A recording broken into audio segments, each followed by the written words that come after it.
ਕਤਾ ਨਾਨਕ ਦਾਸਨ ਦਾਸ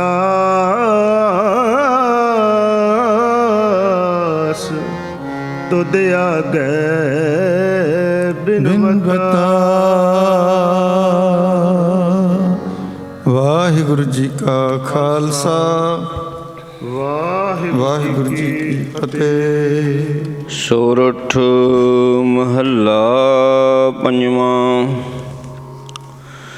ਸੰਚਨ ਕਰੋ ਨਾਮ ਧਨ ਨਿਰਮਲ, ਥਾਤੀ ਅਗਮ ਅਪਾਰ। ਬਿਲਸ਼ ਬਿਨੋਦ ਆਨੰਦ ਸੁਖ ਮਾਣਹੁ, ਖਾਏ ਜੀਵਹ ਸਿੱਖ ਪਰਵਾਰ। ਹਰ ਕੇ ਚਰਨ ਕਮਲ ਆਧਾਰ, ਸੰਤ ਪ੍ਰਸਾਦ ਪਾਇਓ ਸਚ ਬੋਹਿਥ। ਚੜ ਲੰਗਾ ਬਿਖ ਸੰਸਾਰ। ਰਹਾਉ। ਪੈ ਕਿਰਪਾਲ ਪੂਰਨ ਅਬਿਨਾਸੀ, ਆਪਹਿ ਕੀਨੀ ਸਾਰ। ਪੇਖ ਪੇਖ ਨਾਨਕ ਬਿਗਸਾਨੋ, ਨਾਨਕ ਨਾਹੀ ਸੁਮਾਰ। ਪੈ ਕਿਰਪਾਲ ਪੂਰਨ ਅਬਿਨਾਸੀ, ਆਪਹਿ ਕੀਨੀ ਸਾਰ। ਪੇਖ ਪੇਖ ਨਾਨਕ ਬਿਗਸਾਨਾ, ਨਾਨਕ ਨਾਹੀ ਸੁਮਾਰ। ਵਾਹਿਗੁਰੂ ਜੀ ਕਾ ਖਾਲਸਾ ਵਾਹਿਗੁਰੂ ਜੀ ਕੀ ਫਤਿਹ। ਧੰਨ ਧੰਨ ਸਾਹਿਬ ਮਹਾਰਾਜ ਸੱਚੇ ਪਾਤਸ਼ਾਹ ਜੀਓ। ਸ੍ਰੀ ਗੁਰੂ ਗ੍ਰੰਥ ਸਾਹਿਬ ਸਾਹਿਬਾਂ ਦੀ ਪਾਵਨ ਪਵਿੱਤਰ ਹਜ਼ੂਰੀ ਅੰਦਰ ਜੁੜ ਬੈਠੀ ਗੁਰੂ ਦੇ ਪਿਆਰ ਵਾਲੀ, ਗੁਰੂ ਦੀ ਸਾਜੀ ਨਵਾਜੀ ਸਾਧ ਸੰਗਤ ਜੀ। ਸਤਿਗੁਰਾਂ ਨੇ ਬੜੀ ਮਿਹਰ ਕਿਰਪਾ ਰਹਿਮਤ ਕੀਤੀ ਹੈ, ਜੋ ਕਿ ਅੰਮ੍ਰਿਤ ਵੇਲੇ ਆਪਣੇ ਪਤਿਤ ਪਾਵਨ ਦਰਸ਼ਨ ਦੀਦਾਰ ਬਖਸ਼ਿਸ਼ ਕੀਤੇ ਨੇ। ਅੰਮ੍ਰਿਤ ਵੇਲੇ ਤੋਂ ਨਿਤਨੇਮ ਦੀਆਂ ਬਾਣੀਆਂ ਦੇ ਜਾਪ ਹੋਏ, ਆਸਾ ਜੀ ਦੀ ਵਾਰ ਦੇ ਕੀਰਤਨ ਗੁਰਮੁਖਾਂ ਪਾਸੋਂ ਸਰਵਣ ਕੀਤੇ ਨੇ, ਅਤੇ ਚੱਲ ਰਹੀ ਲੜੀਵਾਰ ਕਥਾ ਆਦਿ ਸ਼੍ਰੀ ਗੁਰੂ ਗ੍ਰੰਥ ਸਾਹਿਬ ਜੀ ਦੀ ਸਰਵਣ ਕਰਨ ਲਈ ਆਪਾਂ ਸਾਰੇ ਗੁਰੂ ਚਰਨਾਂ ਵਿੱਚ ਬੈਠੇ ਹਾਂ। ਇਹ ਪਾਵਨ ਪਵਿੱਤਰ ਸ਼ਬਦ ਧੰਨ ਗੁਰੂ ਅਰਜਨ ਦੇਵ ਮਹਾਰਾਜ ਸੱਚੇ ਪਾਤਸ਼ਾਹ ਜੀ ਦੁਆਰਾ ਉਚਾਰਨ ਕੀਤਾ ਹੈ ਸੋਰਠ ਰਾਗਣੀ ਦੇ ਵਿੱਚ। ਸ਼੍ਰੀ ਗੁਰੂ ਗ੍ਰੰਥ ਸਾਹਿਬ ਜੀ ਦੇ ਪਾਵਨ ਅੰਗ 618 'ਤੇ ਇਹ ਸ਼ਬਦ ਸੁਸ਼ੋਭਿਤ ਹੈ। ਮਹਾਰਾਜ ਜੀ ਇਸ ਸ਼ਬਦ ਦੁਆਰਾ ਜੋ ਸਾਨੂੰ ਉਪਦੇਸ਼ ਦਿੰਦੇ ਨੇ, ਆਓ ਜਿਵੇਂ ਸਤਿਗੁਰਾਂ ਨੇ ਬੁੱਧ ਦਿੱਤੇ ਹੈ ਉਸੇ ਅਨੁਸਾਰ ਆਪਾਂ ਇਸ ਸ਼ਬਦ ਨੂੰ ਸਮਝੀਏ ਜੀ। ਸੰਚਨ ਕਰੋ ਨਾਮ ਧਨ ਨਿਰਮਲ, ਥਾਤੀ ਅਗਮ ਅਪਾਰ।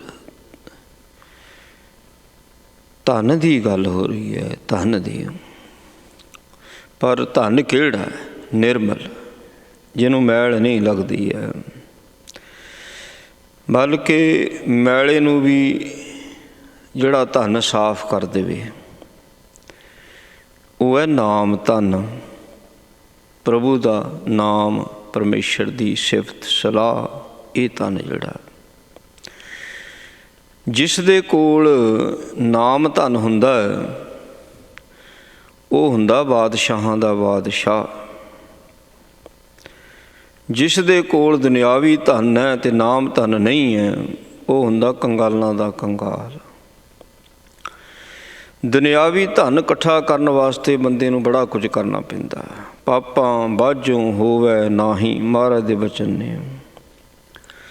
ਚਾਹੇ ਉਹ ਪਾਪ ਸੂਖਸ਼ਮ ਤੋਂ ਸੂਖਸ਼ਮ ਰੂਪ ਵਿੱਚ ਵੀ ਕਰਦਾ ਜਦੋਂ ਇਕੱਠਾ ਕਰਨ ਲੱਗ ਪੈਂਦਾ ਹੈ।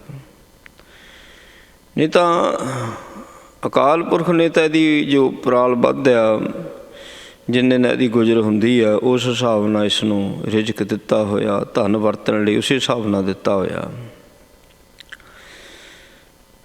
ਜਿਨ੍ਹਾਂ ਦੀਆਂ ਜ਼ਿੰਮੇਵਾਰੀਆਂ ਜ਼ਿਆਦਾ ਨੇ, ਜਿਵੇਂ ਰਾਜੇ ਮਹਾਰਾਜੇ, ਉਹਨਾਂ ਨੂੰ ਬਹੁਤਾ ਤਾਂ ਦਿੱਤਾ ਕਿ ਉਹਨਾਂ ਨੇ ਧਨ ਖਰਚਣਾ ਬੜਾ ਹੁੰਦਾ ਹੈ, ਇਸ ਹਿਸਾਬ ਨਾਲ ਉਹਨਾਂ ਨੂੰ ਜ਼ਿਆਦਾ ਦਿੱਤਾ ਹੁੰਦਾ। ਅਸੀਂ ਦੇਖਦੇ ਵੀ ਉਹਨਾਂ ਕੋਲ ਬੜਾ ਧਨ ਹੈ, ਭਾਵੇਂ ਉਹਨਾਂ ਨੂੰ ਖਰਚਣ ਵਾਸਤੇ ਦਿੱਤਾ, ਉਹਨਾਂ ਨੇ ਗਾਹਾਂ ਜੋ ਲਾਉਣਾ ਹੁੰਦਾ ਹੈ। ਸੋ ਜਿਤਨੇ ਵੀ ਹਨ ਜਿਨ੍ਹਾਂ ਨੂੰ ਮਹਾਰਾਜ ਨੇ ਅਕਾਲ ਪੁਰਖ ਨੇ ਸੋ ਸਹੀ ਕਮਾਈ ਦਿੱਤੀ ਹੋਈ ਹੈ, ਸਹੀ ਹੇਰਾ ਫੇਰੀ ਨਹੀਂ, ਧਨ ਬਹੁਤ ਹੈ ਪਰ ਉਹਨਾਂ ਨੇ ਗਾਹਾਂ ਲਾਉਣਾ ਹੁੰਦਾ, ਉਸ ਹਿਸਾਬ ਨਾਲ ਦਿੱਤਾ ਹੈ। ਸੋ ਜਿਸ ਨੇ ਲਾਉਣਾ ਨਹੀਂ ਆਪਣੇ ਪਰਿਵਾਰ ਵਾਸਤੇ ਹੀ ਹੈ, ਉਹਦੇ ਕੋਲ ਓਨਾ ਕੁ ਉਹ ਫਿਰ ਉਹਨੂੰ ਦੂਜਿਆਂ ਵੱਲ ਵੇਖ ਵੇਖ ਕੇ ਜਦੋਂ ਇਕੱਠਾ ਕਰਦਾ, ਇਕੱਠਾ ਗਲਤ ਤਰੀਕੇ ਨਾਲ ਕਰਦਾ। ਮਹਾਰਾਜ ਕਹਿੰਦੇ ਪਾਪਾਂ ਬਾਝੋਂ ਹੋਵੇ ਨਾਹੀਂ, ਮੋਹਿਆਂ ਸਾਥ ਨਾ ਜਾਏ। ਗਲਤ ਕੰਮ ਕਰਦਾ ਹੈ, ਮਨ ਮੈਲਾ ਹੋ ਜਾਂਦਾ ਹੈ ਜਦੋਂ ਦੁਨਿਆਵੀ ਧਨ ਦੌਲਤ ਇਕੱਠਾ ਕਰਦਾ ਹੈ ਨਾ ਗਲਤ ਤਰੀਕੇ ਨਾਲ। ਇਹ ਮਾਇਆ ਤਾਂ ਉਂਝ ਵੀ ਬੰਦੇ ਦੇ ਮਨ ਨੂੰ ਮੈਲਾ ਕਰ ਦਿੰਦੀ ਹੈ। ਇੱਕ ਵਾਰੀ ਗੁਰੂ ਅਮਰਦਾਸ ਮਹਾਰਾਜ ਸੱਚੇ ਪਾਤਸ਼ਾਹ ਜੀ ਨੇ ਆਪਣੇ ਪੁੱਤਰ ਬਾਬਾ ਮੋਹਰੀ ਜੀ ਦੀ ਭਾਵ ਨੂੰ ਜਾਣਦਿਆਂ ਹੋਇਆ, ਭਾਵਨਾ ਨੂੰ, ਜਦੋਂ ਮੋਹਰੀ ਜੀ ਕਹਿੰਦੇ ਇੰਨੀ ਸੰਗਤ ਆਉਂਦੀ ਆ, ਮਹਾਰਾਜ ਕਿਸੇ ਨੂੰ ਪੈਸਾ ਹੀ ਨਹੀਂ ਚਾੜਨ ਦਿੰਦੇ, ਜੇ ਇੱਕ ਇੱਕ ਟਕਾ ਵੀ ਕੋਈ ਚਾੜੇ ਤਾਂ ਇੱਥੇ ਤਾਂ ਕਿੰਨਾ ਹੀ ਇਕੱਠਾ ਹੋ ਜਾਵੇ। ਮਹਾਰਾਜ ਨੇ ਉਦਣੇ ਹੀ ਹੁਕਮ ਕਰ ਦਿੱਤਾ ਵੀ ਸਾਰਿਆਂ ਨੂੰ ਇਹ ਹੁਕਮ ਹੈ, ਇੱਕ ਇੱਕ ਚਾਂਦੀ ਦਾ ਸਿੱਕਾ, ਰਜ ਤੱਪਣ ਕਹਿੰਦੇ ਹੁੰਦੇ ਸੀ ਉਦੋਂ, ਰਜ ਤੱਪਣ ਕਹਿੰਦੇ, ਉਹ ਸਾਰਿਆਂ ਨੇ ਲਿਆ ਕੇ ਮੱਥਾ ਟੇਕਣਾ। ਢੇਰ ਲੱਗ ਗਿਆ।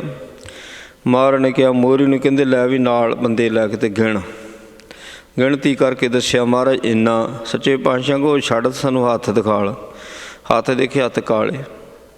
ਮਹਾਰਾਜ ਕਹਿੰਦੇ ਹੁਣ ਸੋਚ, ਜਿਸ ਮਨ ਨੂੰ ਇਹ ਧਨ ਲੱਗ ਗਿਆ ਉਹ ਕਿੰਨਾ ਕਾਲਾ ਹੋ ਗਿਆ ਹੋਵੇਗਾ। ਸੋ ਇਹ ਦ੍ਰਿਸ਼ਟਾਂਤ ਹੁੰਦੇ ਨੇ, ਦ੍ਰਿਸ਼ਟਾਂਤ। ਮਾਇਆ ਗੁਜਰਾਨ ਹੈ, ਇਹਦੇ ਤੋਂ ਬਿਨਾਂ ਕੋਈ ਗੁਜ਼ਰ ਨਹੀਂ ਚੱਲਦੀ, ਗੁਜਰਾਨ ਹੈ। ਇਹਨੂੰ ਗੁਜਰਾਨ ਤੌਰ 'ਤੇ ਵਰਤੋ, ਇਹਨੂੰ ਵਰਤਣ ਵਾਸਤੇ ਸਮਝ ਵੀ ਹਾਂ ਇਹ ਵਰਤਣੀ ਹੈ। ਹੁਣ ਜਿਸ ਨੇ ਮਾਇਆ ਨੂੰ ਗੁਜਰਾਨ ਸਮਝਿਆ ਹੋਇਆ ਨਾ, ਉਹ ਕਦੀ ਜਦੋਂ ਮਾਇਆ ਜਾਂਦੀ ਹੈ ਨਾ, ਹੌਕਾ ਨਹੀਂ ਭਰਦਾ, ਉਹ ਨਹੀਂ ਕਦੀ ਭਰਦਾ ਹੌਕਾ। ਚੱਲ ਮੈਂ ਨਹੀਂ ਵਰਤੀ, ਕਿਸੇ ਹੋਰ ਨੇ ਵਰਤ ਲਈ, ਵਰਤਣੀ ਤਾਂ ਵਰਤਣ ਵਾਸਤੇ ਹੈ, ਉਹ ਕਦੀ ਹੌਕਾ ਨਹੀਂ ਭਰਦਾ। ਕਹਿੰਦਾ ਹੁਣ ਜਿਹਨੂੰ ਨਹੀਂ ਇਸ ਗੱਲ ਦਾ ਪਤਾ, ਉਹਦੀ ਮਾਇਆ ਜੇ ਗਵਾਚ ਗਈ, ਉਹਨੂੰ ਚੇਤਾ ਹੀ ਨਹੀਂ ਭੁੱਲਦਾ, ਲੱਭੀ ਜਾਊਗਾ। ਅਤੇ ਭਾਈ ਉਹ ਮਾਇਆ ਗਵਾਚਦੀ ਹੁੰਦੀ ਨਹੀਂ ਕਦੀ ਵੀ, ਕਿਸੇ ਨੂੰ ਲੱਭੀ ਹੈ, ਮਹਾਰਾਜ ਨੇ ਦੇਣੀ, ਉਹਨੂੰ ਵਰਤਦਾ। ਉਹ ਗੁਜਰਾਨ ਹੈ, ਵਰਤਣ ਵਾਸਤੇ ਹੈ। ਜਦੋਂ ਸਾਡੇ ਕੋਲ ਧਨ ਆਉਂਦਾ, ਇਹਨੂੰ ਗੁਜਰਾਨ ਸਮਝੀਦਾ ਹੁੰਦਾ, ਫਿਰ ਨਹੀਂ ਕਾਲਾ ਕਰਦੀ, ਫਿਰ ਕਦੀ ਮਨ ਨੂੰ ਕਾਲਾ ਨਹੀਂ ਕਰੂ। ਕਿਉਂ? ਕਿਉਂਕਿ ਇਹਦਾ ਜਿਹੜਾ ਸੁਭਾਅ ਆ, ਇਹਦਾ ਸੁਭਾਅ ਆ ਵਰਤ ਹੋਣਾ, ਚੰਚਲ। ਇਹਨੂੰ ਚਲਾਏ ਮਨ ਰੱਖੋ, ਇਹਨੂੰ ਚਲਾਓ ਅਤੇ ਫਿਰ ਇਹ ਸੁੱਖ ਦਿੰਦੀ ਹੈ। ਜਿੱਦਾਂ ਹੜ੍ਹ ਦਾ ਪਾਣੀ ਰੋਕ ਲਓ ਤਾਂ ਦੁੱਖ ਹੀ ਦੇਣਾ, ਪਾਣੀ ਵਗਦਾ ਰਹੇ ਤਾਂ ਕੋਈ ਦੁੱਖ ਨਹੀਂ ਉਹਦਾ। ਮਾਇਆ ਵਗਦੀ ਰਹੇ, ਆਉਂਦੀ ਰਹੇ, ਜਾਂਦੀ ਰਹੇ, ਕੋਈ ਦੁੱਖ ਨਹੀਂ ਦਿੰਦੀ ਜੀ, ਕਿਸੇ ਦਾ ਮਨ ਮੈਲਾ ਨਹੀਂ ਕਰਦੀ। ਜੇ ਡੱਕਾ ਲਾ ਲਓ ਫਿਰ ਦੁੱਖ ਦਿੰਦੀ ਹੈ, ਫਿਰ ਦੁੱਖ ਦਿੰਦੀ। ਗੱਲ ਚੱਲਦੀ ਇੱਥੇ ਨਾਮ ਧਨ ਦੀ, ਨਾਮ ਧਨ ਦੀ ਗੱਲ ਕਰਦੇ ਮਹਾਰਾਜ। ਸੰਚਨ ਹੁੰਦਾ, ਹੁਣ ਨੰਦੇ ਨੂੰ ਸਿਹਾਰੀ ਹੈ, ਸੋ ਭਾਵ ਇਕੱਠਾ ਕਰਕੇ ਕਰੋ ਨਾਮ ਧਨ। ਮਹਾਰਾਜ ਸੱਚੇ ਪਾਤਸ਼ਾਹ ਕਹਿੰਦੇ ਇਸ ਨਾਮ ਧਨ ਨੂੰ, ਜਿਹੜਾ ਕਿ ਬਹੁਤ ਨਿਰਮਲ ਹੈ, ਇਸ ਨੂੰ ਇਕੱਠਾ ਕਰਕੇ, ਇਹ ਨਾ ਨੰਨੇ ਨੂੰ ਹੁਸ਼ਿਆਰੀ ਕਰਕੇ ਸ਼ਬਦ ਦਾ ਅਰਥ ਬਦਲ ਰਿਹਾ ਹੈ। ਕਰਨਾ ਕੀ ਹੈ? ਨਾਮ ਧਨ ਨੂੰ ਇਕੱਠਾ ਕਰਕੇ ਕਰਨਾ ਕੀ ਹੈ? ਸੰਚਨ ਕਰੋ ਨਾਮ ਧਨ ਨਿਰਮਲ।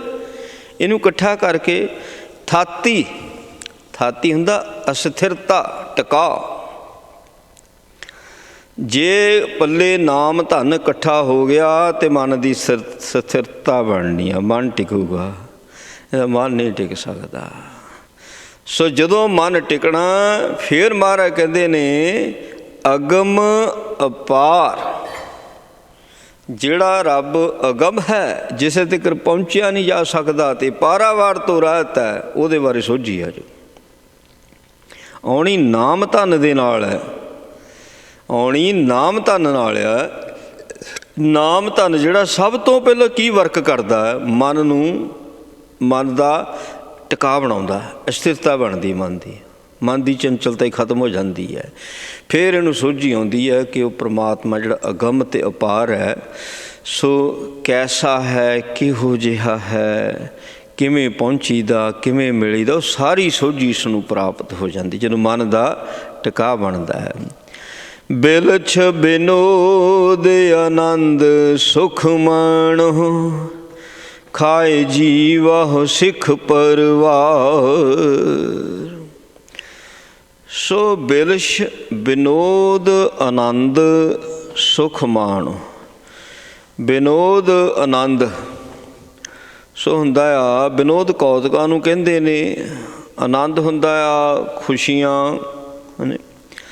ਸੋ ਬਿਲਛ ਹੁੰਦਾ ਵਰਤ ਕੇ, ਵਰਤ ਕੇ, ਕਿਉਂਕਿ ਜਿਹੜੀ ਵਸਤੂ ਨੂੰ ਆਪਾਂ ਵਰਤ ਕੇ ਜੋ ਖੁਸ਼ੀ ਆਨੰਦ ਅਨੁਭਵ ਕਰ ਸਕਦੇ ਹਾਂ, ਉਹ ਬਿਨਾਂ ਵਰਤਣ ਤੋਂ ਖੁਸ਼ੀ ਨਹੀਂ ਆਪਾਂ ਅਨੁਭਵ ਕਰ ਸਕਦੇ। ਹੁਣ ਮਹਾਰਾਜ ਸੱਚੇ ਪਾਤਸ਼ਾਹ ਕਹਿੰਦੇ ਨਾਮ ਧਨ ਜਿਹੜਾ ਨਾ, ਸੋ ਨਾਮ ਧਨ ਭਾਈ ਤੂੰ ਇਹਨੂੰ ਵਰਤ ਕੇ ਦੇਖ, ਦਿਖਦੇ ਕਿੰਨੀ ਖੁਸ਼ੀ, ਕਿੰਨਾ ਆਨੰਦ ਪ੍ਰਾਪਤ ਹੁੰਦਾ ਹੈ। ਅਤੇ ਭਗਤ ਜਨ ਇਸ ਨੂੰ ਵਰਤਦੇ ਨੇ ਅਤੇ ਪਰਿਵਾਰਾਂ ਸਮੇਤ ਵਰਤਦੇ ਨੇ, ਸਿੱਖ ਪਰਿਵਾਰ। ਇਹ ਨਹੀਂ ਵੀ ਇਕੱਲਾ ਤਾਂ ਇਕੱਲਾ ਨਹੀਂ ਫਿਰ ਵਰਤਦਾ, ਫਿਰ ਪਰਿਵਾਰਾਂ ਦੇ ਪਰਿਵਾਰ। ਤਦੇ ਮਹਾਰਾਜ ਕਹਿੰਦੇ ਦੀਨ ਦਿਆਲ ਭਰੋਸੇ ਤੇਰੇ ਸਭ ਪਰਿਵਾਰ ਚੜ੍ਹਾਇਆ ਬੇੜੇ। ਸੋ ਇਸ ਕਰਕੇ ਪਾਤਸ਼ਾਹ ਕਹਿੰਦੇ ਹੁਣ ਪਰਿਵਾਰਕ ਖੁਸ਼ੀਆਂ ਗੱਲ ਕਰਦੇ ਵੀ ਪਰਿਵਾਰ ਦੀ ਖੁਸ਼ੀ ਕਿਹੜਾ ਨਹੀਂ ਚਾਹੁੰਦਾ।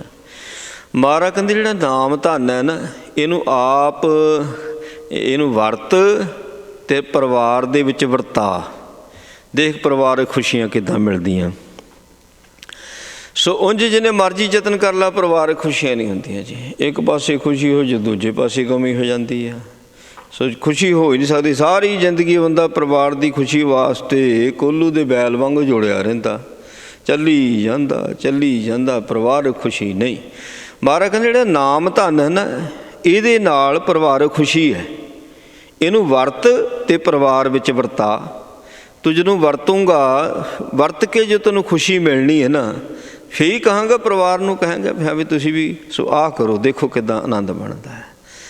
ਜਦੋਂ ਬੰਦਾ ਦਚਿੱਤੀ ਵਿੱਚ ਫਸਿਆ ਹੁੰਦਾ ਹੈ, ਉਹਦਾ ਆਪਣਾ ਦਿਮਾਗ ਵਰਕ ਨਹੀਂ ਕਰਦਾ ਹੈ, ਤਾਂ ਉਸ ਵੇਲੇ ਉਹ ਚਾਹੁੰਦਾ ਮੈਨੂੰ ਹੁਣ ਕੋਈ ਰਾਹ ਦੱਸੇ। ਅਤੇ ਉਸ ਵੇਲੇ ਆਪਣਾ ਧੀ ਪੁੱਤ ਜੋ ਵੀ ਆ, ਭਰਾ ਭੈਣ ਜੋ ਹੈ, ਉਹਨੂੰ ਫਿਰ ਦੱਸੋ ਵੀ ਆਹ ਆ ਖੁਸ਼ੀ ਦਾ ਅਸਲੀ ਰਾਸਤਾ। ਕਿ ਨਾਮ ਧਨ ਨੂੰ ਇਕੱਠਾ ਕਰਨਾ, ਨਾਮ ਧਨ ਇਕੱਠਾ ਕਰਕੇ ਉਹਨੂੰ ਵਰਤਣਾ, ਇਹਦੇ ਵਿੱਚ ਖੁਸ਼ੀ ਹੈ, ਹੋਰ ਹੈ ਨਹੀਂ ਖੁਸ਼ੀ ਕਿਤੇ ਵੀ। ਸੋ ਭਾਵੇਂ ਜਿੰਨੀ ਮਰਜ਼ੀ ਟੱਕਰਾਂ ਮਾਰ ਲੈ, ਇੰਨਾ ਕੁਛ ਕਰਕੇ ਵੇਖ ਲਿਆ, ਖੁਸ਼ੀ ਮਿਲੀ। ਜੇ ਜਿੰਨਾ ਚਿਕਰ ਉਹ ਸਾਰੇ ਪਾਸਿਓਂ ਤੋਂ ਨਹੀਂ ਹਾਰਦਾ, ਜਿੰਨਾ ਚਿਕਰ ਬਲ ਨਹੀਂ ਹਾਰਦਾ ਆਪਣਾ, ਗੁਰੂ ਉਹਨਾਂ ਚਿਕਰ ਕਿਰਪਾ ਨਹੀਂ ਕਰਦਾ। ਜਿਹੜਾ ਕਹਿੰਦਾ ਹੇ ਸਤਿਗੁਰਾ ਮੈਂ ਤੇਰੇ ਤੋਂ ਬਲਿਹਾਰ, ਤੇਰੇ ਅੱਗੇ ਬਲਹਾਰ, ਆਪਣਾ ਬਲ ਹਾਰਦਾ, ਗੁਰੂ ਉੱਤੇ ਕਿਰਪਾ ਕਰਦਾ। ਜਿੰਨਾ ਚਿਕਰ ਮੈਂ ਆਪਣਾ ਬਲ ਵਰਤਣਾ ਜੇ, ਆਪਣੀ ਬੁੱਧੀ ਦਾ, ਆਪਣੇ ਤਨ ਦਾ, ਆਪਣੇ ਮਨ ਦਾ, ਉਹਨਾਂ ਚਿਕਰ ਕੋਈ ਕਿਰਪਾ ਨਹੀਂ। ਕਹਿੰਦੇ ਤੂੰ ਹੋਰ ਯਤਨ ਕਰ ਲੈ, ਸਭਨੀ ਛਾਲਾਂ ਮਾਰੀਆਂ, ਮਾਰ ਲਾ ਛਾਲਾਂ ਜਿੱਥੇ ਤੇ ਮਾਰ ਸਕਦਾ। ਹੁਣ ਆਓ ਜੋ ਕਰਤੇ ਨੇ ਕਰਨਾ, ਕਰਤੇ ਨੇ ਕਰਨਾ ਜੋ ਤੇ ਕਰਮਾਂ ਦਾ ਆ, ਕਰਤੇ ਨੇ ਤਾਂ ਨਿਆਂ ਕਰਨਾ। ਸੋ ਜੋ ਤੇਰੇ ਕਰਮਾਂ ਦਾ ਕਰਤੇ ਨੇ ਉਹ ਕਰਨਾ, ਤੇਰੇ ਨਾਲ ਅਨਿਆਏ ਨਹੀਂ ਕਰਨਾ। ਚੰਗਾ ਕੀਤਾ ਚੰਗਾ, ਮਾੜਾ ਕੀਤਾ ਮਾੜਾ। ਫਿਰ ਨਹੀਂ ਮਾੜੇ ਦਾ ਫਲ ਭੋਗਿਆ ਜਾਂਦਾ। ਫਿਰ ਕਰਤੇ ਪੁਰਖ ਨੂੰ ਬੇਨਤੀ ਕਰਦੇ ਥੋੜ੍ਹਾ ਕਰ ਦੂ, ਉੱਥੋਂ ਛੋਟੇ ਜਿਹੇ ਭੁਗਤਾ ਦਊ, ਭੁਗਤਾਉਣਾ ਹੀ ਆ ਉਹਨੇ ਤਾਂ। ਸੁਪਨੇ 'ਚ ਉਹ ਭੁਗਤਾਨ ਦਾ, ਸੂਲੀ ਤੋਂ ਸੂਲ ਉਹ ਬਣਾਉਣ ਦਾ। ਵੱਡੇ ਦੁੱਖ ਨੂੰ ਇੱਕ ਫੈਂਸਣੀ ਵਿੱਚ ਬਦਲ ਦਿੰਦਾ, ਵੱਡੇ ਫੋੜੇ ਨੂੰ ਇੱਕ ਫੈਂਸਣੀ 'ਚ ਬਦਲ ਦਿੰਦਾ, ਵੱਡੇ ਐਕਸੀਡੈਂਟ ਨੂੰ ਮਾੜੀ ਮੋਟੀ ਸੱਟ ਚੋਟ ਵਿੱਚ ਬਦਲ ਦਿੰਦਾ। ਇੱਦਾਂ ਕਰਦਾ ਮਹਾਰਾਜ ਸੱਚੇ ਪਾਤਸ਼ਾਹ। ਸੋ ਜੇ ਅੱਗੇ ਬਲ ਨਹੀਂ ਹਾਰਦਾ ਆਪਣਾ, ਫਿਰ ਜਿੱਦਾਂ ਹੈ ਫਿਰ ਚੱਲੇਗਾ ਕਰਮ ਜਿੱਦਾਂ ਚੱਲਦਾ ਹੈ। ਫਿਰ ਇਹ ਬਿਲਕਦਾ, ਫਿਰ ਕੀ ਬਣ ਗਿਆ। ਹੁਣ ਮਹਾਰਾਜ ਸੱਚੇ ਪਾਤਸ਼ਾਹ ਕਹਿੰਦੇ ਨੇ, ਕਹਿੰਦੇ ਜਿਹੜੇ ਨਾਮ ਧਨ ਹੈ, ਇਹਨੂੰ ਜਦੋਂ ਤੂੰ ਇਕੱਠਾ ਕਰੇਗਾ ਤੇਰਾ ਮਨ ਟਿਕੇਗਾ, ਤੈਨੂੰ ਰੱਬ ਦੀ ਸੋਝੀ ਆਵੇਗੀ। ਫਿਰ ਉਹ ਇਕੱਠਾ ਕੀਤਾ ਹੋਇਆ ਨਾਮ ਧਨ, ਉਸ ਨੂੰ ਭੋਗ ਕੇ ਜੋ ਵਿਨੋਦ ਆਨੰਦ ਸੁੱਖ ਪ੍ਰਾਪਤ ਹੋਣਾ ਹੈ, ਤੂੰ ਆਪਣੇ ਪਰਿਵਾਰ ਨੂੰ ਵੀ ਕਹਿ ਸਕਦਾ ਵੀ ਆਹ ਕਰੋ, ਅਤੇ ਤੇਰਾ ਪਰਿਵਾਰ ਵੀ ਸੋ ਉਸ ਨੂੰ ਜਦੋਂ ਮਾਣੇਗਾ, ਉਸ ਨੂੰ ਛਕੇਗਾ, ਵਰਤੇਗਾ ਨਾਮ ਧਨ ਨੂੰ, ਅਤੇ ਉਹ ਵੀ ਖੁਸ਼ ਹੋਵੇਗਾ। ਉਂਝ ਜਦੋਂ ਆਪਾਂ ਅੰਤਰੀਵ ਤੌਰ 'ਤੇ ਅਰਥ ਕਰਦੇ ਹਾਂ, ਫਿਰ ਅੰਦਰਲਾ ਪਰਿਵਾਰ ਹੁੰਦਾ ਸੁਰਤ, ਮਤ, ਮਨ, ਬੁੱਧ, ਇਹ ਸਾਡਾ ਅੰਦਰਲਾ ਪਰਿਵਾਰ ਹੈ। ਸੋ ਇਹ ਜਦੋਂ ਅੰਦਰ ਨਾਮ ਧਨ ਇਕੱਠਾ ਹੋ ਜਾਂਦਾ ਹੈ, ਜਿਹੜਾ ਅੰਦਰਲਾ ਪਰਿਵਾਰ ਹੈ ਨਾ, ਸੁਰਤ, ਮਤ, ਮਨ, ਬੁੱਧ, ਬਹੁਤ ਆਨੰਦ ਵਿੱਚ, ਬੜੀਆਂ ਖੁਸ਼ੀਆਂ, ਬੜੇ ਖੇੜੇ ਹੁੰਦੇ ਨੇ, ਅਤੇ ਸੁਰਤ ਪੁੱਠੇ ਪਾਸੇ ਜਾਣੀ ਨਹੀਂ, ਹਰ ਵਕਤ ਨਾਮ ਦੇ ਵਿੱਚ ਗੱਡੀ ਰਹਿਣੀ ਹੈ, ਕਿਉਂਕਿ 'ਚ ਆਨੰਦ ਮਿਲਦਾ ਪਿਆ, ਕੁਝ ਖੁਸ਼ੀਆਂ ਮਿਲਦੀਆਂ ਪਈਆਂ। ਹਰਿ ਕੇ ਚਰਨ ਕਮਲ ਆਧਾਰ, ਸੰਤ ਪ੍ਰਸਾਦ ਪਾਇਓ ਸੱਚ ਬੋਹਿਤ, ਚੜ ਲੰਘੋ ਬਿਖ ਸੰਸਾਰ। ਇਹ ਤਾਂ ਕਹਿ ਰਿਹਾ ਗੁਰੂ ਅਰਜਨ ਦੇਵ ਜੀ, ਕਹਿੰਦੇ ਮੇਰਾ ਤਾਂ ਆਧਾਰ ਰੱਬ ਦੇ ਚਰਨ ਕਮਲ ਹੈ। ਮਤਲਬ ਸਾਨੂੰ ਉਪਦੇਸ਼ ਦਿੰਦੇ ਭਾਈ ਕਿਸੇ ਨੂੰ ਆਪਣਾ ਆਧਾਰ ਨਾ ਬਣਾਵੋ, ਸਹਾਰਾ ਨਾ ਬਣਾਵੋ। ਸਹਾਰਾ ਖਿਸਕ ਜਾ, ਲੋਕ ਪਹਿਲੋਂ ਸਹਾਰਾ ਬਣਦੇ, ਬਾਅਦ 'ਚ ਸਹਾਰਾ ਖਿਸਕਾ ਲੈਂਦੇ ਆ, ਕੋਠੇ ਚਾੜ੍ਹ ਦੇਣਾ, ਪੌੜੀ ਖਿੱਚ ਲੈਣੀ, ਇਹ ਕੰਮ ਕਰਦੇ। ਸੋ ਕੋਈ ਕਿਸੇ ਦਾ ਸਹਾਰਾ ਨਹੀਂ ਬਣ ਸਕਦਾ, ਨਾ ਬਣਾਵੋ। ਸਹਾਰਾ ਬਣਾਉਣਾ ਤਾਂ ਮਹਾਰਾਜ ਨੂੰ ਬਣਾਓ, ਬਾਣੀ ਨੂੰ ਆਪਣਾ ਸਹਾਰਾ ਬਣਾਈਦਾ ਹੁੰਦਾ। ਬਾਣੀ ਸਹਾਰਾ ਕਿੱਦਾਂ ਬਣਦੀ? ਬਾਣੀ ਜਿਹੜੀ ਹੈ ਸੋ ਸਾਨੂੰ ਆਪਣੇ ਆਪ ਨੂੰ ਇੰਨਾ ਬਲਸ਼ਾਲੀ ਬਣਾਉਂਦੀ ਹੈ, ਬਣਾਉਣ ਦੀ ਬਲਸ਼ਾਲੀ, ਅਧਿਆਤਮਕ ਬਲ ਜਿਹੜਾ ਅੰਦਰਲਾ ਬਲ, ਮਨ ਬੜਾ ਅਡੋਲ ਹੋ ਜਾਂਦਾ ਬਾਣੀ ਦੇ ਨਾਲ। ਸੋ ਇਹਨੂੰ ਕਿਸੇ ਦੇ ਸਹਾਰੇ ਦੀ ਲੋੜ ਨਹੀਂ। ਇਹਨੂੰ ਅਡੋਲ ਕਿਹਨੇ ਕੀਤਾ? ਬਾਣੀ ਨੇ ਕੀਤਾ। ਬਾਣੀ ਨੂੰ ਇੰਨਾ ਅਡੋਲ ਕਰ ਦਿੰਦੀ ਹੈ। ਮਹਾਰਾਜ ਕਹਿੰਦੇ ਪ੍ਰਮਾਤਮਾ ਦੇ ਚਰਨ ਕਮਲ ਨੂੰ ਆਧਾਰ ਬਣਾਓ। ਪਰਮਾਤਮਾ ਦੇ ਚਰਨ ਕਮਲ ਬਾਣੀ ਹੈ, ਬਾਣੀ ਨੂੰ, ਨਾਮ ਨੂੰ ਆਸਰਾ ਬਣਾਓ। ਸੰਤ ਪ੍ਰਸਾਦ, ਸਾਧ ਸੰਗਤ ਦੀ ਕਿਰਪਾ ਦੇ ਨਾਲ ਪਾਇਓ ਸੱਚ ਬੋਹਿਤ, ਸੱਚ ਦਾ ਬੋਹਿਤ, ਸੱਚ ਦਾ ਜਹਾਜ਼। ਸੋ ਸੱਚ ਦਾ ਜਹਾਜ਼ ਜਿਹੜਾ ਉਹ ਪ੍ਰਾਪਤ ਹੋਇਆ, ਚੜ ਲੰਘੋ ਵਿਖ ਸੰਸਾਰ। ਇਹੋ ਹੀ ਸੱਚ ਦਾ ਜਹਾਜ਼ ਹੈ ਜਿਹਦੇ ਵਿੱਚ ਜਿਹੜਾ ਚੜ੍ਹ ਗਿਆ ਉਹ ਇਸ ਜ਼ਹਿਰ ਦੇ ਸੰਸਾਰ ਨੂੰ ਪਾਰ ਕਰ ਜਾਵੇਗਾ। ਵਿਖ ਸੰਸਾਰ, ਇਹ ਸੰਸਾਰ ਵਿਕਾਰ ਸੰਸੇਮ ਹੈ, ਇਹਦੇ ਵਿੱਚ ਵਿਸ਼ੇ ਵਿਕਾਰ, ਇਹ ਮਾਇਆ ਸਾਰੀ, ਸੰਸਾਰ ਹੈ ਹੀ ਸਾਰੀ ਮਾਇਆ। ਹੋਰ ਇਹ ਨਹੀਂ ਵੀ ਡਾਲਰ ਸੋਨਾ ਚਾਂਦੀ ਇਹਨੂੰ ਮਾਇਆ ਆਖਿਆ। ਸਰੀਰ ਮਾਇਆ, ਧੀਆਂ ਪੁੱਤਰਾਂ ਦੇ ਸਾਕ ਮਾਇਆ, ਸਰੀਰਾਂ ਦੇ ਸੰਬੰਧ ਮਾਇਆ। ਸੋ ਜੋ ਕੁਝ ਵੀ ਸਭ ਕੁਝ ਤਾਂ ਮਾਇਆ। ਦੋ ਹੀ ਤਾਂ ਚੀਜ਼ਾਂ ਇਸ ਸੰਸਾਰ ਵਿੱਚ, ਰੱਬ ਆ ਜਾਂ ਮਾਇਆ। ਉਹ ਤਾਂ ਤੀਜਾ ਤਾਂ ਹੈ ਹੀ ਕੁਝ ਨਹੀਂ, ਚਾਹੇ ਰੱਬ ਆ ਜਾਂ ਮਾਇਆ। ਸੋ ਜਿੰਨੀ ਰਚਨਾ ਆ ਸਾਰੀ ਮਾਇਆ ਦੀ ਰਚਨਾ ਹੈ। ਅਸੀਂ ਰਚੇ ਹੋਏ ਹਾਂ, ਮਤਲਬ ਮਾਇਆ ਦਾ ਪਾਰਟ ਹੈ। ਔਰ ਜਿੰਨੀ ਵੀ ਰਚਨਾ ਸੋ ਮਾਇਆ ਦੁਆਰਾ ਰਚੀ ਗਈ ਹੈ। ਰੱਬ ਨੇ ਮਾਇਆ ਨੂੰ ਹੁਕਮ ਕੀਤਾ, ਮਾਇਆ ਨੇ ਰਚਨਾ ਰਚੀ ਹੈ, ਅਤੇ ਉਸ ਹਰ ਇੱਕ ਰਚਨਾ ਦੇ ਵਿੱਚ ਰੱਬ ਮੌਜੂਦ ਹੋਇਆ ਪਿਆ, ਬੈਠਾ ਪਿਆ, ਪਰਿਪੂਰਨ ਹੈ। ਅਤੇ ਮਨੁੱਖਾ ਜਨਮ ਦੇ ਵਿੱਚ ਇਹ ਖੇਡ ਹੈ। ਮਨੁੱਖਾ ਜਨਮ ਵਿੱਚ ਖੇਡ ਖੇਡਣੀ ਹੈ ਸਾਰਿਆਂ ਨੇ, ਭਾਵ ਇਸ ਸਰੀਰ ਦੇ ਵਿੱਚ ਰੱਬ ਨੂੰ ਲੱਭਣਾ, ਆਹ ਖੇਡ ਹੈ। ਬਾਕੀ ਤਾਂ ਸਰੀਰ ਜਿਹੜੇ ਮਿਲਦੇ ਨੇ, ਖੈਰ ਜਿਹਨਾਂ ਕੋਈ ਸਰੀਰ ਵੀ ਹੈ ਨਹੀਂ ਉਹ ਵਿਚਾਰੇ ਇਹਨਾਂ ਸਰੀਰਾਂ ਨੂੰ ਤਰਸਦੇ ਪਏ ਨੇ। ਜਿੱਦਾਂ ਇੱਕ ਕੋ ਤਾਂ ਮਹਿਲ ਹੈ, ਬੜੇ ਸੁੱਖ ਨੇ ਮਹਿਲ ਵਿੱਚ। ਹੁਣ ਜਿਹੜਾ ਫੁੱਟਪਾਥ 'ਤੇ ਹੈ ਉਹ ਕਹਿੰਦਾ ਭਾਵੇਂ ਛੋਟਾ ਹੀ ਘਰ ਹੋਵੇ ਮਿਲ ਤਾਂ ਜਾਵੇ, ਵੀ ਘਰ ਤਾਂ ਘਰ ਹੀ ਹੁੰਦਾ ਹੈ। ਇੱਦਾਂ ਹੀ ਜਿੱਦਾਂ ਮਨੁੱਖਾ ਸਰੀਰ ਹੈ ਤਾਂ ਮਹਿਲ ਹੈ, ਇਹ ਤਾਂ ਮਹਿਲ 'ਚ ਸਾਰੇ ਸੁੱਖ ਨੇ। ਹੁਣ ਜਿਹੜੇ ਬਾਕੀ ਜੋਨਾਂ ਨੇ ਘਰ ਇਹ ਵੀ ਨੇ, ਪਰ ਇਹ ਛੋਟੇ ਘਰ ਨੇ, ਘਰ ਇਹ ਵੀ। ਇਹਨਾਂ ਘਰਾਂ ਨੂੰ ਤਰਸਦੀਆਂ ਪਈਆਂ ਨੇ ਰੂਹਾਂ ਕਈ, ਜਿਹਨੇ ਕਹਿੰਦੇ ਗਤੀ ਨਹੀਂ ਹੁੰਦੀ। ਭਾਈ ਕਿਸੇ ਕੋਈ ਘਰ ਤਾਂ ਮਿਲ ਜਾਵੇ, ਜਦੋਂ ਕੰਮ ਚੱਲ ਪੈਂਦਾ ਨਾ ਫਿਰ ਤਾਂ ਚੱਲ ਪੈਂਦਾ। ਕਦੀ ਪਸ਼ੂ ਕਦੀ ਪੰਖੀ, ਐਸੇ ਘਰ ਹਮ ਬਹੁਤ ਬਸਾਏ, ਜਬ ਹਮ ਰਾਮ ਗਰਭ ਹੋਏ ਆਏ। ਉਹ ਫਿਰ ਘਰ ਹੀ ਮਿਲਦੇ ਨੇ ਸਾਰੇ। ਸੋ ਇਹਨਾਂ ਦੇ ਵਿੱਚ ਉਹ ਸੁੱਖ ਨਹੀਂ ਜੋ ਇਸ ਮਹਿਲ ਵਿੱਚ ਸੁੱਖ ਹੈ। ਸਰੀਰ ਨੂੰ ਮਹਿਲ ਕਿਆ ਮਾਰਨ, ਹਰ ਮੰਦਰ ਇਹ ਸਰੀਰ ਹੈ। ਹੁਣ ਇਹ ਮਨੁੱਖਾ ਜੀਵਨ ਦੇ ਵਿੱਚ ਹੀ ਇਹ ਖੇਡ ਹੋਣੀ, ਬਾਕੀਆਂ 'ਚ ਨਹੀਂ। ਬਾਕੀ ਤਾਂ ਉਹ ਸਜ਼ਾ ਭੁਗਤਦੇ ਪਏ ਨੇ। ਸੋ ਇੱਥੇ ਕਰਮ ਭੁਗਤਣਾ ਵੀ ਹੈ ਅਤੇ ਕਰਮ ਕਰਨਾ ਵੀ ਹੈ, ਦੋਨੇ ਚੀਜ਼ਾਂ ਨੇ। ਗੁਰੂ ਦੇ ਨਾਲ ਜਦੋਂ ਮੇਲ ਹੁੰਦਾ ਫਿਰ ਪਤਾ ਲੱਗਦਾ, ਜਦੋਂ ਸ਼ਬਦ ਦੀ ਸੋਝੀ ਹੁੰਦੀ ਫਿਰ ਪਤਾ ਲੱਗਦਾ। ਅਤੇ ਫਿਰ ਅੰਦਰ ਦੀ ਖੋਜ ਵੀ ਫਿਰ ਹੀ ਹੁੰਦੀ ਹੈ। ਔਰ ਅੰਦਰ ਦੀ ਖੋਜ ਐਸੀ ਹੈ, ਹੱਥਾਂ ਪੈਰਾਂ ਦੀ ਖੋਜ ਹੈ ਹੀ ਕੋਈ ਨਹੀਂ। ਅੰਦਰ ਦੀ ਖੋਜ ਹੀ ਸਾਰੀ ਵਿਚਾਰ ਦੀ ਖੋਜ ਹੈ। ਔਰ ਵਿਚਾਰ ਵੀ ਸ਼ੁਭ, ਚੰਗਾ ਵਿਚਾਰ ਚੰਗੀ ਮੱਤ ਦੇ ਵਿੱਚੋਂ ਪੈਦਾ ਹੁੰਦਾ ਹੈ। ਮਲੀਨ ਮੱਤ ਵਿੱਚੋਂ ਚੰਗਾ ਵਿਚਾਰ ਨਹੀਂ ਪੈਦਾ ਹੋ ਸਕਦਾ।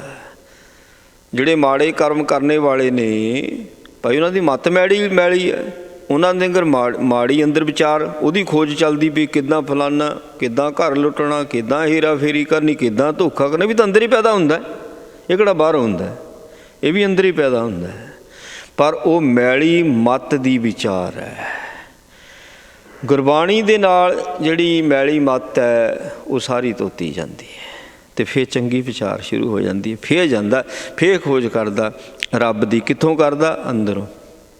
ਮਹਾਰਾਜ ਕਹਿੰਦੇ ਜਦੋਂ ਮਨ ਦਾ ਟਿਕਾ ਬਣ ਗਿਆ ਫਿਰ ਉਹ ਅਗਮ ਅਪਾਰ ਰੱਬ ਦੀ ਸੋਝੀ ਹੋ ਜਾਂਦੀ। ਕਹਿੰਦੇ ਜਿਹੜਾ ਇਸ ਬਾਣੀ ਦੇ ਨਾਮ ਦੇ ਜਹਾਜ਼ ਚੜ੍ਹਦਾ ਉਹੀ ਇਸ ਬਿਖ ਸੰਸਾਰ ਤੋਂ ਬਾਹਰ ਹੁੰਦਾ ਹੈ। ਰਹਾਓ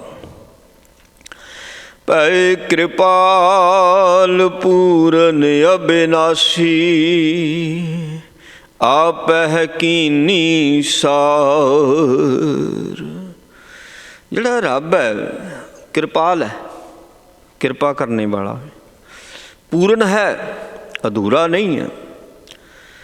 ਜੋ ਵੀ ਦਿੰਦਾ ਪੂਰਾ ਦਿੰਦਾ, ਅਧੂਰਾ ਨਹੀਂ ਦਿੰਦਾ। ਜੋ ਦਿੰਦਾ ਪੂਰਾ ਦਿੰਦਾ, ਅਧੂਰਾ ਨਹੀਂ ਦਿੰਦਾ। ਜਦੋਂ ਦੰਦ ਨਹੀਂ ਸੀ ਤਾਂ ਦੁੱਧ ਦਿੱਤਾ, ਉਹਦੇ ਨਾਲ ਦੀ ਸਾਰੀ ਖੁਰਾਕ ਮਿਲਦੀ ਪਈ। ਦੰਦ ਦੇ ਦਿੱਤੇ ਅਤੇ ਬਾਕੀ ਅੰਨ ਸਬਜ਼ੀ ਸਭ ਕੁਝ ਦੇਣਾ ਸ਼ੁਰੂ ਕਰ ਦਿੱਤਾ, ਨਾਲ ਹਜਮ ਕਰਨ ਦੀ ਸ਼ਕਤੀ ਵੀ ਦਿੱਤੀ। ਸੋ ਕੋਈ ਚੀਜ਼ ਹੈ ਐਸੀ ਜਿਹੜੀ ਉਹਦੀ ਅਧੂਰੀ ਹੋਵੇ? ਕੋਈ ਚੀਜ਼ ਉਹਦੀ ਅਧੂਰੀ ਹੈ ਹੀ ਨਹੀਂ, ਸਾਰੀ ਚੀਜ਼ ਉਹਦੀ ਪੂਰੀ ਹੈ, ਰੱਬ ਨੇ ਜਿਹੜੀ ਬਣਾਈ ਹੋਈ ਹੈ। ਹੁਣ ਮਹਾਰਾਜ ਪਾਤਸ਼ਾਹ ਕਹਿੰਦੇ ਅਤੇ ਉਹ ਪੂਰਦਾ ਸਾਰਿਆਂ ਨੂੰ, ਭਰਦਾ।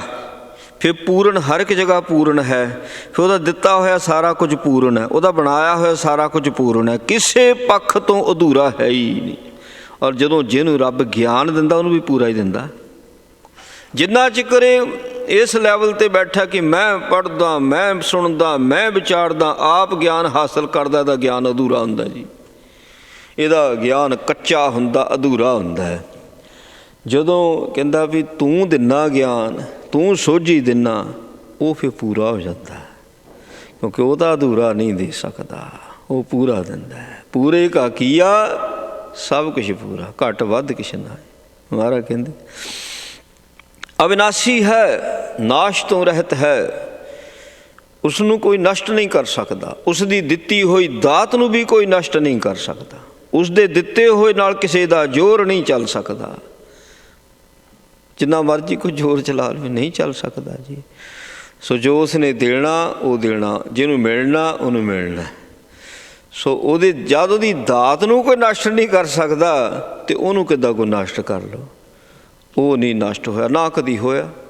ਜਿਹਦੇ ਇੰਨੀ ਵੱਡੀ ਰਚਨਾ ਰਚ ਦਿੱਤੀ ਹੈ, ਜਦੋਂ ਇਸ ਰਚਨਾ ਨੂੰ ਨੇ ਸਮੇਟਣਾ, ਉਹਦੀ ਹੋਂਦ ਉਦੋਂ ਵੀ ਹੋਣੀ ਹੈ ਜੀ। ਜਦੋਂ ਨਹੀਂ ਸੀ ਰਚਨਾ ਉਦੋਂ ਵੀ ਹੋਂਦ ਸੀ। ਅਵਿਨਾਸ਼ੀ ਹੈ, ਨਾਸ਼ ਤੋਂ ਰਹਿਤ ਹੈ। ਆਪ ਹੈ ਕੀਨੀ ਸਾਰ, ਜੋ ਕੁਝ ਵੀ ਉਸਨੇ ਬਣਾ ਦਿੱਤਾ ਹਰ ਇੱਕ ਦੀ ਆਪ ਉਹ ਸੰਭਾਲ ਕਰਦਾ ਹੈ। ਗੁਰਮਤਿ ਇਹ ਨਹੀਂ ਕਹਿੰਦੀ ਵੀ ਜਨਮ ਦੇਣੇ ਵਾਲਾ ਕੋਈ ਹੋਰ ਹੈ ਅਤੇ ਪਾਲਣੇ ਵਾਲਾ ਕੋਈ ਹੋਰ ਹੈ, ਮਾਰਨੇ ਵਾਲਾ ਕੋਈ ਹੋਰ ਹੈ। ਗੁਰਮਤਿ ਨਹੀਂ ਕਹਿੰਦੀ। ਕਹਿੰਦੇ ਭਈ ਜਨਮ ਵੀ ਉਹ ਦਿੰਦਾ, ਪਰਵਰਿਸ਼ ਵੀ ਉਹ ਕਰਦਾ, ਮਾਰਦਾ ਵੀ ਉਹ ਹੈ ਜੀ। ਗੁਰਮਤਿ ਇਹ ਗੱਲ ਕਹਿੰਦੀ। ਦਾਤਾਂ ਵੀ ਇੱਕੋ ਹੀ ਹੈ ਦੇਣੇ ਵਾਲਾ, ਅਰਦਾਸਾਂ ਵੀ ਇੱਕੋ ਹੀ ਆ ਜਿਹੜਾ ਸੁਣਦਾ। ठीक है, कोई मंदिर च करदा, कोई मस्जिद करदा, कोई गुरुद्वारे च करदा, कोई किते ही करदा, पर इक्को ही है जिहड़ा अरदासां सुणदा। जदों बाणी पढ़दे हैं, संस्कृति का शब्द है, मृगी पेखंती बधिक प्राहेण लख्या आवदा अहो जस्या रखेण नानक रोम ना छेद्यते। ਇਹਦਾ मतलब पशु पक्षी जानवर भी अरदासां करते पे है। उन्हां लई किहड़ा गुरुद्वारा, किहड़ा मंदिर है, उन्हां वास्ते किहड़ी मसीत है, बई कित्थों उन्होंने धर्म की सिक्ख्या लई, रब नूं की समझदे आ वो। अरदास ਇਹਦਾ मतलब भी अरदासां करते पे ने, तो उन्हां दियां भी अरदासां सुनने वाला इक्को ही है, क्योंकि वो बनाने वाला इक्को ही है।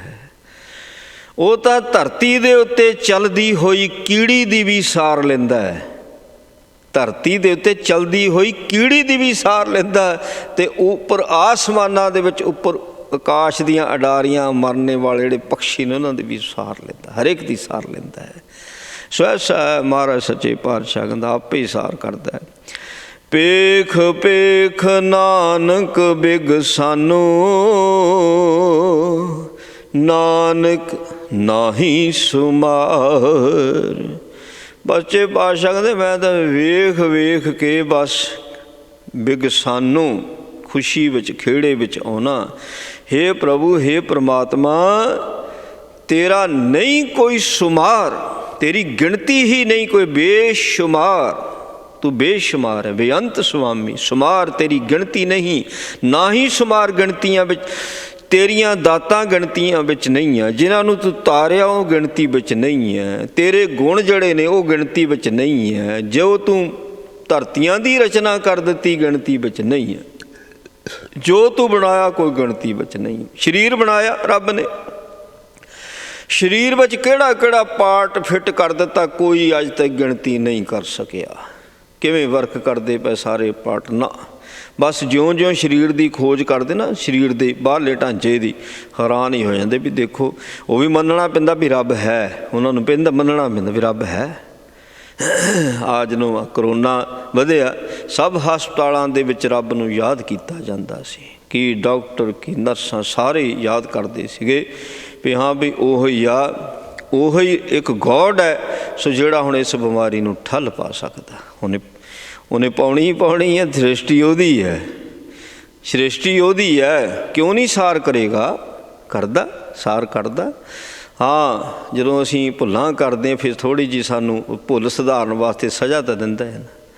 जिन्हें सिखाउणा है, जिन्हें पढ़ाउणा है, उन्हें शाबाश भी देनी है तो उन्हें डंडे भी मारने ने, सज़ा भी देनी है। सो सार करने वाला वो आप ही है, उहदे गुणां दी कोई गिणती नहीं, उहदियां दातां दी कोई गिणती नहीं है। महाराज ने किरपा की, पावन उपदेश बख्शिया, गुरु किरपा करे उपदेश साडे हिरदे च वसे, भुल्लां दी खिमा जी। वाहिगुरू जी का खालसा, वाहिगुरू जी की फतेह। राम कली महला तीजा, आनंद ओंकार सतगुर प्रसाद। आनंद भया मेरी माए सतगुरु मैं पाया, सतगुर तां पाया सह छेती मन बजियां बधाइयां। राग रतन परवार भरियां शब्द गावणे आईयां, शब्दों गाओ हरि केरा मन जिनी वसाया। कह नानक आनंद हुआ सतगुरु मैं पाया। ए मन मेरे आ तू सदा रहो हर नाले, हर नाल रहो तू मन मेरे दुख सब विसारना। अंगीकार कर तेरा कार सब सवारना, सब नांगला समरा स्वामी सौख्यो मनो विसारे। कह नानक मन मेरे सदा रहो हर नाले, साचे सहबा क्या नाही घर तेरा। करता तेरा सब किश है जिस देह सो पावे, सदा शिव सलाह तेरी नाम मन वसावे। नाम जिनकै मन वस्या वाजे शब्द घनेरे, कह नानक सच्चे साहिब क्या नाही घर तेरे। साचा नाम मेरा आधारो, साच नाम उधार मेरा। जिन भुखा सब गवाइयाँ, करशान सुख मन आय वस्या। जिन इच्छा सब पुजाइयाँ, सदा कुरबान किता गुर विटों जिस दियाँ वड़ियाइयाँ। कह नानक सुनो संतो शब्द धरो प्यारो, साचा नाम मेरा आधारो। वाजे पंज शब्द तित कर सुभागै, कर सुभागै शब्द वाजे काला जित कर तारिया। पंच दूत दवास कीथे काल कंटक मारिया, तिर करम पाया तिर जिन को से नाम हर के लागे। ਕਹਿ ਨਾਨਕ ਤੈਸ ਕਹੋ ਅਤਿਤ ਕਰ ਅਨਹਦ ਵਾਜੇ। ਅਨ ਸੁਣੋ ਬੜ ਭਾਗੀਓ ਸਗਲ ਮਨੋਰਥ ਪੂਰੇ। ਪਾਰ ਬ੍ਰਹਮ ਪ੍ਰਭ ਪਾਇਆ ਉਤਰੇ ਸਗਲ ਵਿਸੂਰੇ। ਦੁਖ ਰੋਗ ਸੰਤਾਪ ਉਤਰੇ ਸੋਹਣੀ ਸੱਚੀ ਬਾਣੀ। ਸੰਤ ਸਾਜਨ ਭੈ ਸਰਸੇ ਪੂਰੇ ਗੁਰ ਤੇ ਜਾਣੀ। ਸੁਣਤੇ ਪੁਨੀਤ ਕਹਤੇ ਪਵਿੱਤ ਸਤਿਗੁਰ ਹੈ ਆਪ ਭਰਪੂਰੇ। ਬਿਨਵੰਤ ਨਾਨਕ ਗੁਰੂ ਚਰਨ ਲਾਗੇ ਵਾਜੇ ਅਨਹਦ ਤੂਰੇ। ਸੁਣਤੇ ਪੁਨੀਤ ਕਹਤੇ ਪਵਿੱਤ ਸਤਿਗੁਰ ਰਹਿਆ ਭਰਪੂਰੇ। ਬਿਨਵੰਤ ਨਾਨਕ ਗੁਰੂ ਚਰਨ ਲਾਗੇ ਵਾਜੇ ਅਨਹਦ ਤੂਰੇ। ਵਾਹਿਗੁਰੂ ਜੀ ਕਾ ਖਾਲਸਾ ਵਾਹਿਗੁਰੂ ਜੀ। ਤੁਮ ਠਾਕੁਰ ਤੁਮ ਕਹੇ ਅਰਦਾਸ ਜੀਓ ਪਿੰਡ ਸੰਤਨ ਤੇਰੀ ਰਾਮ। ਮਾਤ ਪਿਤਾ ਹਮ ਮਾਰਗ ਤੇਰੇ ਤੁਮਰੀ ਕਿਰਪਾ ਮੈਂ ਸਨੁ ਕਰੇ। ਉੱਚੇ ਪ੍ਰੇਮ ਚਾਰ ਭਗਵੰਤ ਸਮਗਰੀ ਤੁਮਰਾ ਸਿਰ ਤਾਰੀ। ਤੁਮ ਤੇ ਸੁਰੇ ਸੁਆਗਿਆਕਾਰੀ। ਤੁਮਰੀ ਮਤ ਤੁਮਰੀ ਜਾਣੀ। ਨਾਨਕ ਦਾਸ ਸਦਾ ਕੁਰਬਾਨੀ। ਬੋਲੋ ਜੀ ਵਾਹਿਗੁਰੂ। ਇੱਕ ਓੰਕਾਰ ਵਾਹਿਗੁਰੂ ਜੀ ਕੀ ਫਤਿਹ। ਸ਼੍ਰੀ ਗੁਰੂ ਜੀ ਦੀ ਸਹਾਇ ਵਾਸ਼ੀ ਗੁਰੂ ਜੀ ਦੀ ਵਾਸ਼ੀ ਕਰਤਮ ਭਗਤੀ ਸਿਮਰ ਕੈ ਗੁਣਾਂ ਤਲੈ ਧਿਆਏ। ਰੰਗਤ ਰੋਤੇ ਹਮ ਦਾਸ ਰਾਮ ਦਾਸ ਸਹਾਇ। ਅਰਜਨ ਹਰ ਗੋਬਿੰਦ ਨਾਮ ਸਿਮਰੋ ਸ਼੍ਰੀ ਹਰਿ ਰਾਏ। ਸ਼੍ਰੀ ਹਰਿ ਕ੍ਰਿਸ਼ਨ ਧਿਆਏ ਜਿਤੁ ਸਭ ਕੁਛ ਕਰੇ। ਤੇਗ ਬਹਾਦਰ ਸਿਮਰਿਆ ਕਰਨਾਮ ਜਾਵੇ ਧਾਰੇ। ਸਭ ਥਾਈ ਮਨ ਸਹਾਇ।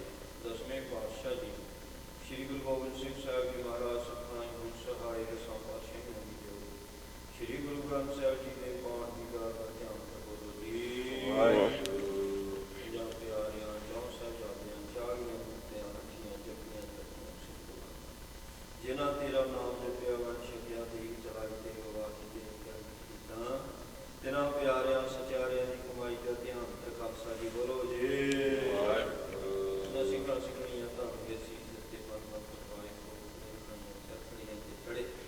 ਧੰਨ ਆਰਿਆਂ ਨਾਲ ਜਿਵਾਈ ਗੁਰਦੁਆਰਿਆਂ ਦੀ ਸੇਵਾ ਦੀ ਕੁਰਬਾਨੀਆਂ ਕੀਤੀਆਂ। ਧਰਤੀ ਹਾਰਿਆ ਸਿੱਖੀ ਸਦਕੇ ਸੰਸਵਾਸਾਂ ਨਾਲ ਭਾਇਆ। ਤਿਨਾਂ ਸਮੂਹ ਸ਼ਹੀਦਾਂ ਦੀ ਕਮਾਈ ਦਾ ਧਿਆਨ ਤੇ ਖਾਲਸਾ ਜੀ ਬੋਲੋ ਜੀ। ਪੰਜਾਂ ਤਖਤਾਂ ਸਰਬੱਤ ਗੁਰਦੁਆਰਿਆਂ ਦਾ ਧਿਆਨ ਤੇ ਖਾਲਸਾ ਜੀ ਬੋਲੋ ਜੀ। ਕਰਕਮਾਇਆ ਸਰਬੱਤ ਖਾਲਸਾ ਜੀ ਕੀ ਅਰਦਾਸ। ਸਰਬੱਤ ਖਾਲਸਾ ਜੀ ਤਮਾਮ ਚਿਤ ਆਵੇ। ਚਿਤ ਆਵ ਪ੍ਰਸਦ ਦਾ ਸਰਬ ਸੁਖ ਹੋਵੇ। ਜਾਂ ਖਾਲਸਾ ਜੀ ਸਾਹਿਬ ਦਾ ਰਕਸ਼ਾ ਹੈ। ਦੇਗ ਦੇਗ ਫਤਿਹ ਬਿਰਧ ਕੀ ਕਾਜ ਪੰਕਤੀ ਜੀ ਸਾਹਿਬ ਦੀ ਸਹਾਈ। ਖਾਲਸਾ ਜੀ ਕੀ ਗੁਰਬਾਣੀ ਬੋਲੋ ਜੀ। ਸਿੱਖਾਂ ਨੂੰ ਬਖਸ਼ੋ ਜੀ ਸਿੱਧੀ ਦਾਨ ਕੇਸ ਦਾਨ ਰਹਿਤ ਦਾਨ ਵਿਵੇਕ ਦਾਨ ਸਾਧ ਦਾਨ ਭਰੋਸਾ ਦਾਨ ਦਾਨਾ ਸਿਰ ਦਾਨ ਨਾਮ ਦਾਨ। ਸ਼੍ਰੀ ਅੰਮ੍ਰਿਤਸਰ ਸਾਹਿਬ ਜੀ ਦੇ ਦਰਸ਼ਨ ਇਸ਼ਨਾਨ ਕਰਨੀਆਂ ਝੰਡੇ ਦੋਗੇ ਬੋਲੋ ਜੀ। ਸਿੱਖਾਂ ਦਾ ਮਨ ਨੀਵਾਂ ਮਾਤੇ ਜੀ ਮਤ ਪੱਗ ਕੇ ਰੱਖ ਲਿਆ। ਮਹਾਰਾਜ ਜੀ ਆਪ ਜੀ ਦੀ ਕਿਰਪਾ ਹੀ ਦੀਵਾਨ ਸਜੇ ਸਜੇ ਦੀਵਾਨਾਂ ਅੰਦਰ ਨਿਤਨੇਮ ਦੀਆਂ ਬਾਣੀਆਂ ਦੀ ਜਾਪ ਹੋਏ। ਆਸਾ ਜੀ ਦੀ ਵਾਰ ਤੇ ਕੀਰਤਨ ਸ਼ਬਦ ਦੀ ਵਿਚਾਰ ਆਨੰਦ ਸਾਹਿਬ ਦੀਆਂ ਛੇ